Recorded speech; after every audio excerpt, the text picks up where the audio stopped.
সবাই হাসি মুখে বেশ আনন্দ চিত্তে এখানে ঘুরে বেড়াচ্ছে, কথা বলছে, ভোট দিচ্ছে।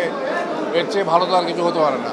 সবচেয়ে বড় কথা আমার যেটা মনে হয় যে 18 বছর ধরে মানুষ ভোট দিতে পারে নাই, সেটার একটা প্রতিফলন এখানে আর কি। কিন্তু এটা প্রত্যাশা তো সবসময় থাকে আমাদের যে ভালো কিছু করবে, নতুন কিছু করবে, এবং প্রত্যেকটা নতুন যখন একটা পরিষদ আসে আমরা নতুন কিছু আশা করি। তারা হয়তো সব কিছু পূরণ করতে পারে না, কিছুটা পারে কিছুটা পারে না, আবার পরবর্তী যারা আসবে তারা সেই বাকিগুলো পূরণ করবে, এই প্রত্যাশাই আমাদের সবসময় থাকে। আমি অলওয়েজ পজিটিভ মাইন্ডের লোক, আমি আশাবাদী লোক। আমি সবসময় আশা করি যে তারা ভালো কিছু করবে। এইটাই তো সবচেয়ে বড় জিনিস, যে পুরনো আর নতুনদের মেলবন্ধন, সবার একসঙ্গে দেখা হয়, কথাবার্তা হয়, মানে অভিজ্ঞতা শেয়ারিং হয় পুরনো আর নতুনের। এর চেয়ে বড় স্কোপ তো সহজে হয় না আমাদের। এটা সবচেয়ে আনন্দের জায়গা আমাদের।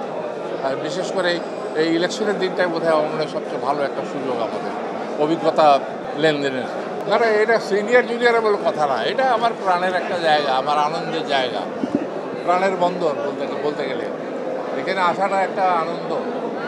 ভোট দেওয়াটা তো একটা ব্যাপার, আলাদা ব্যাপার। তার আগে সবার সাথে দেখা হবে, এটা যেন বেশি বেশি প্রয়োজন লাগে, এই জন্য আসা হয়।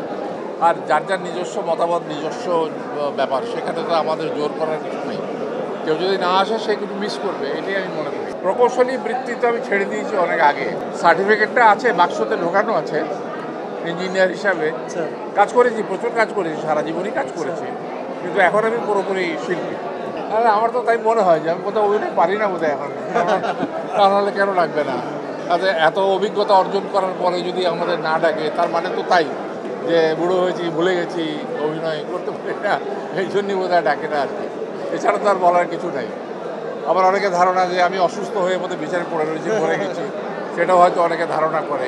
কিন্তু আল্লাহর রহমতে আমি ভালো আছি। I am working. আমি প্রায় এখন সপ্তাহে একদিন করে তো কাজ করছি, একদিন দুদিন করে। যারা নতুন আসতে চায় তাদেরকে বলবো যে এখন প্রফেশন হিসেবে এটা নেওয়ার জন্য খুব একটা ভালো জায়গা, কিন্তু যে শিখে আসবে তার জন্য সবচেয়ে ভালো। মানে একেবারে হঠাৎ করে হুট করে ঢুকে যাব, এটা বোধহয় ঠিক না। শিখে এসো।